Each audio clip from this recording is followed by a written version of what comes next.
Les deux passerelles cyclo-piétonnes de la ZAC Coubertin ont été inaugurées. Elles relient désormais le Fort-Nieullet au centre-ville via une zone aménagée sur la chaussée de l'avenue de Verdun.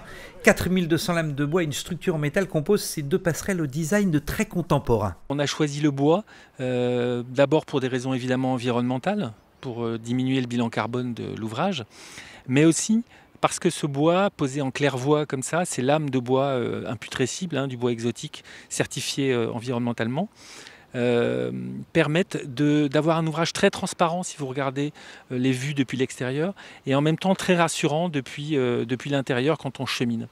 On a souhaité que ces passerelles ne soient pas seulement des ouvrages de franchissement, mais des véritables espaces publics, emménageant des sièges exposés au sud pour que chacun, les usagers, les Calaisiens, puissent profiter de ces nouvelles vues sur les canaux, le canal des Pierrettes, mais aussi le canal de la Rivière Neuve, et puissent flâner, échanger à plusieurs, peut-être déjeuner, lire. En marge de l'aspect structurant de ce nouvel équipement financé par la ville, l'agglomération et l'État, il y a la volonté de faire tomber les barrières urbaines qui séparent les quartiers. Tous les habitants du Fort-Nieullet ne vont plus être obligés pour venir en centre-ville à faire le grand tour.